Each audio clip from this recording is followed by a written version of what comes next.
Hello, hello, hello. Welcome to Tunisia's Locks, Beauty Tips and Potpourri. You are with Tunisia here today, and we are talking to all of the people who are considering getting locks. What an amazing 2024 update of the lovely Sheila, who has been using the I Am Melanin Magic products for over 2.5 years. She looks marvelous, and so can you. Are you tired of struggling with hair growth and thinning strands? Release the magic in your locks and tresses with I Am Melanin Magic hair oils. Our premium blend of all natural ingredients strengthens, restores, and revitalizes your hair for maximum health and growth. Don't let thinning hair straightened hair brand. Upgrade your hair care game today. I Am Melanin Magic hair oil. Small locks, sister locks, micro locks. And I'm here to tell you some of the things that you need to be mindful of in your journey. Now, I have been at this for 15 years, but I was at it long before. I've been in hair for over 40 years, okay?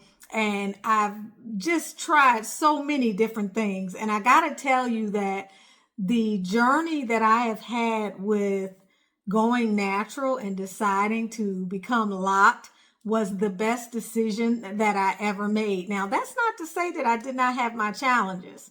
Y'all see what I'm doing here, right? This is going to be, I can't wait to have a little, it's just going to be so cute. I've never tried this before, so make sure y'all watch the next video when I take this out. It's going to be a few videos though, because I'm going to keep these in for quite some time. I need them to be good and tight. But anyway, there's just so many wonderful reasons why this is going to be the best choice that you've made. Now, I've talked to at least 5 of y'all in the last, I don't know, maybe week and a half. And many of you all are new to Sisterlocks or Microlocks. I think 3 of you were talking about Sisterlocks, and then the other 2 were talking about Microlocks. So I want to give those people who are new to the journey some advice, and even those of you who may be veterans to the journey and you haven't had any challenges yet. I do want to put you on to some of the things that you really need to be mindful about at the outset. So I'm going to give you a quick 5 things that you are going to want to really pay attention to on this journey so that you can have a much more pleasant journey. And the first thing I want to talk about is when you get your micro locks or your sister locks, you're going to have a way to maintain them.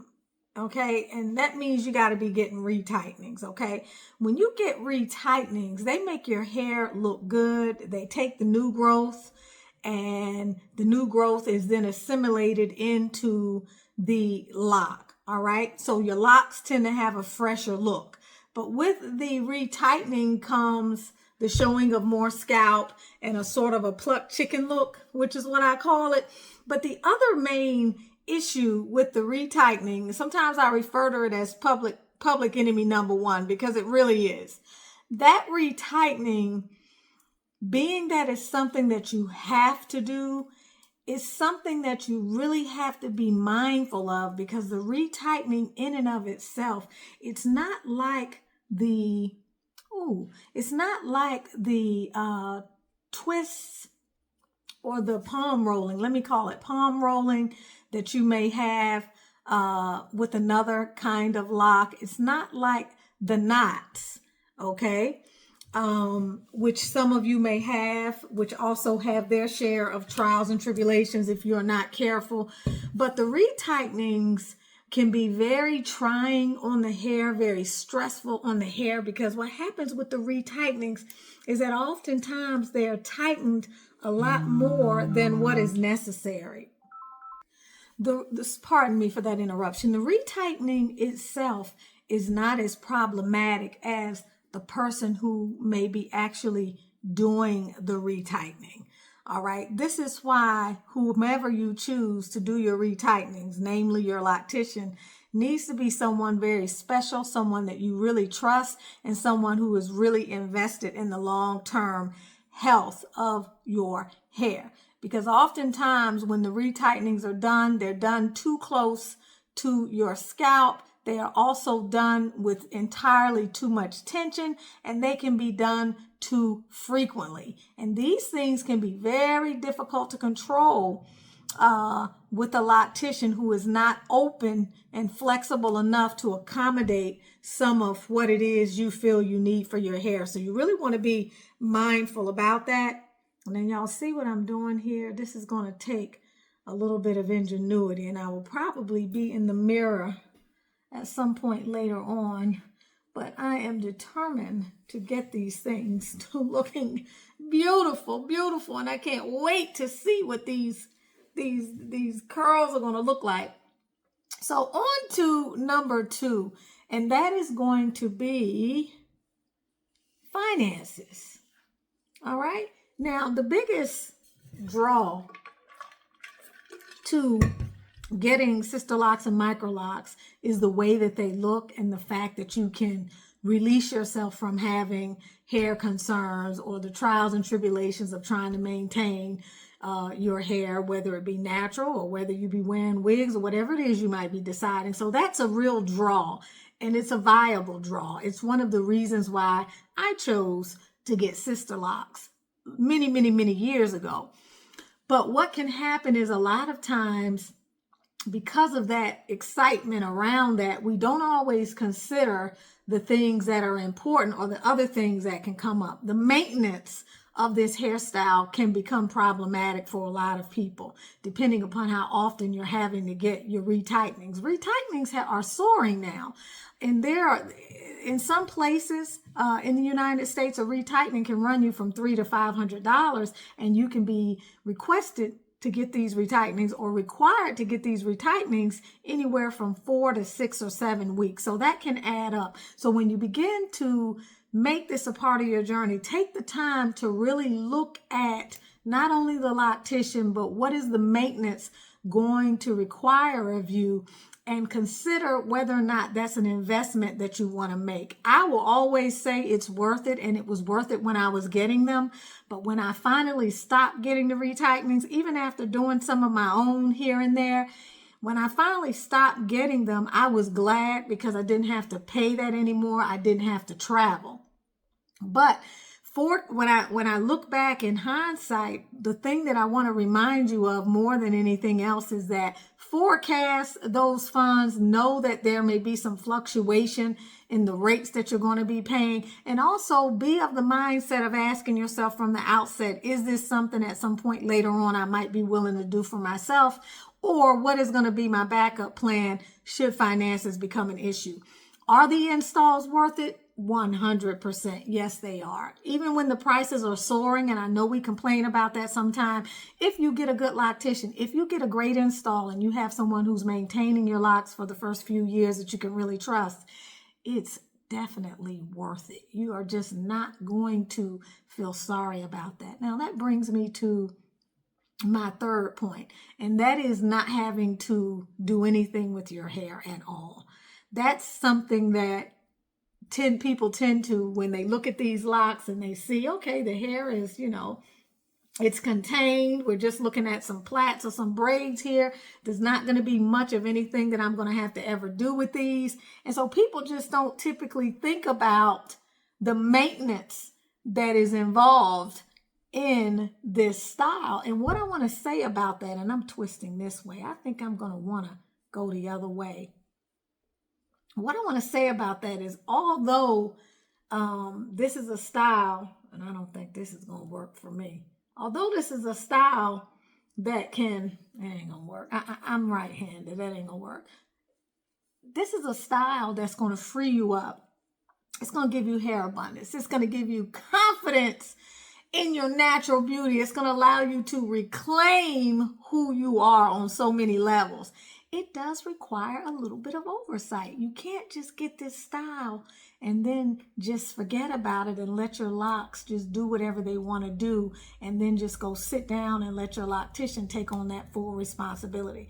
That's how your investment can become a I don't want to say collateral damage, but that's how your investment in your hair can become problematic for you. You're always going to need to be checking your hair. You're going to need to check your hair before you go in for your retightenings or your relockings or whatever. You're going to need to check your hair after you come out. You're going to need to pay attention to what is going on with your hair.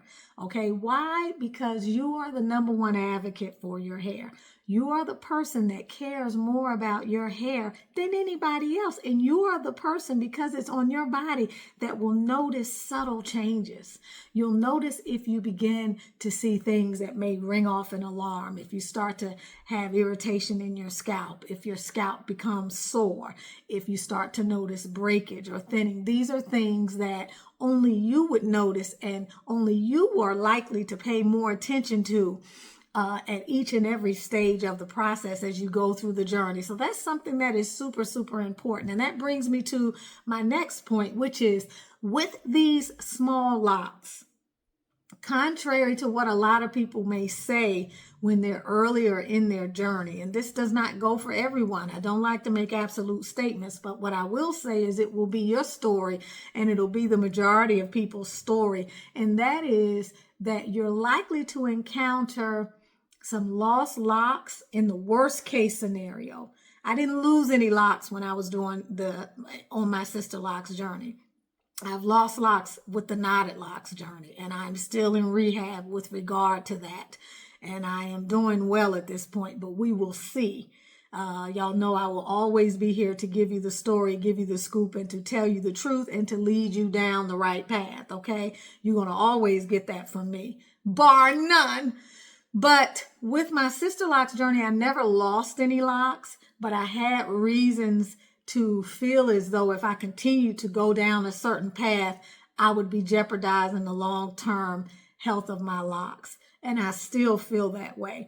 And as my journey continues to evolve, I will continue to report back to you some of the changes that I am implementing in my hair right now. But when it comes to your journey, whether you have Sisterlocks or Microlocks, what is really important is that you notice and you look out for red flags and signs that your hair is not doing well, or signs that maybe in a particular area of your hair you need to pay a little closer attention to what is going on.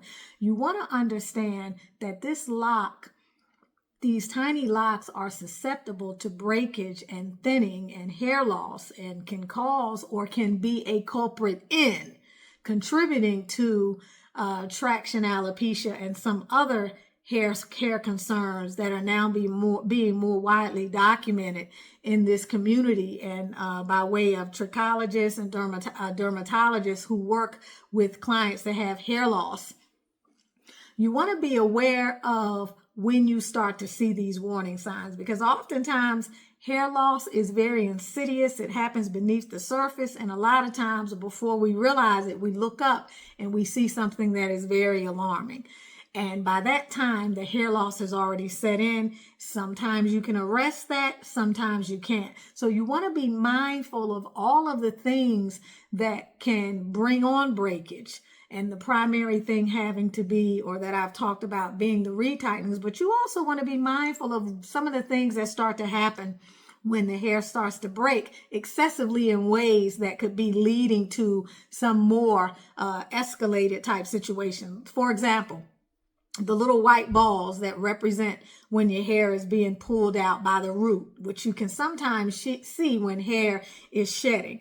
Some degree of that may be normal, but excessive amounts of that, in particular in a certain area, are things that you need to be mindful of. Okay, dandruff and irritated scalp, or red inflamed patches in your hair. That's a sign that lets you know that potentially, if you don't arrest that situation, that too is going to lend itself to some problems down the road. So that in and of itself will always cause, if you have inflamed tissue on your scalp, or you have dandruff, or you are suffering from any kind of irritation that may be a result of dryness, it could be a result of the products that you're using on your hair or something else. it can eventually contribute to your locks falling out and you losing hair, because your scalp needs to be healthy. Your follicles need to be healthy.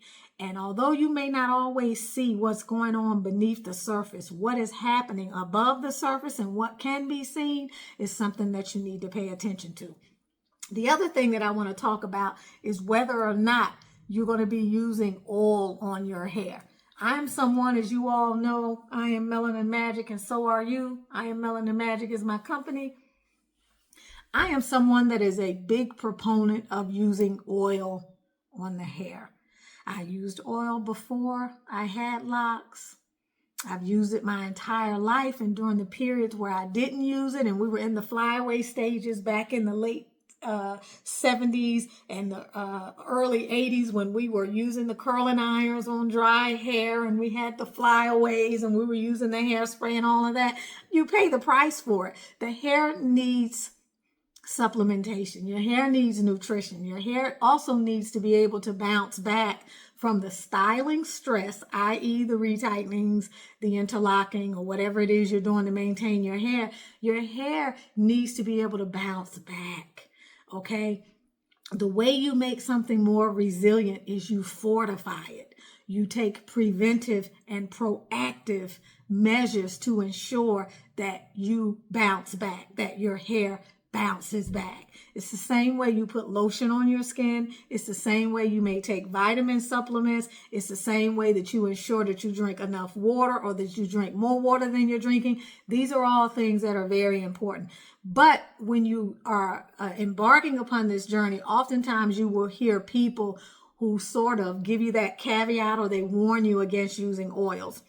And I will say, take a look at your own particular situation. My loctician, shout out to the beautiful Efraj, she put oil in my hair from day one of my install. And I was that person sitting back there like, are you sure it's okay? Because the research I did on Sisterlocks said that, we're not supposed to be using any oil. And she gave me her spiel. Being a master cosmetologist and a natural hairstylist for decades, she gave me her spiel on that. And I am glad that I listened. I am so glad that I listened. And I don't know why I thought that in my entire life I was using oils and suddenly I was going to not have to worry about using oils. No. Whatever you needed before and whatever supported you on your journey before, whatever it was, even if it's journal writing for your healing journey, you are likely to always be able to benefit from those things, and you should always feel comfortable falling back on what was working. So it ain't broke, don't fix it. But what you may run into is someone telling you not to use oil. It could cause the unraveling of your locks. This can depend on the texture, the grade, the pattern, the length of the hair, and a lot of other things. So if you're new on your journey, what I suggest is using less. Less is always more, especially in areas of your hair where your hair may be softer or finer or thinner, especially if you're someone who doesn't feel comfortable going back in if something has unraveled and tightening it up or interlocking it or doing something else to help with slippage and unraveling. That is why initially you more than likely will be benefiting more from putting it on your scalp. But again, it depends on you. I was fearless. Once my loctician told me what made sense, I was fearless. And in my life, I've always been fearless, and I've been a bit of a rebel. I still am a rebel. And so I did things to my hair that people probably would never think about doing, but I was not afraid.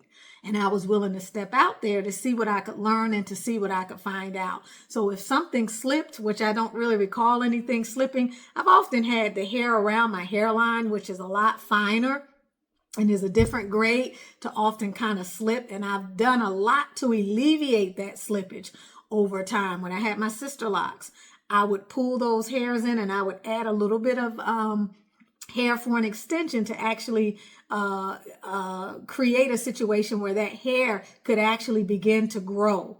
Okay, I did a lot of different things, and I'm doing things now, and those things worked for me. I never had to worry about my hair unraveling. because I used oil. I know that my hair benefited because I used oil, and I believe that my hair will still benefit and is still benefiting from my use of oil. So that's something that you're going to have to think about. I have tons of videos on this channel about whether or not you should oil to oil or not, giving my particular views in more of an in-depth way than what I can talk about here on this video. But I want to thank you for listening. I want to encourage you to continue to come back. If you haven't explored the I Am Melanin Magic brand, feel free to explore that.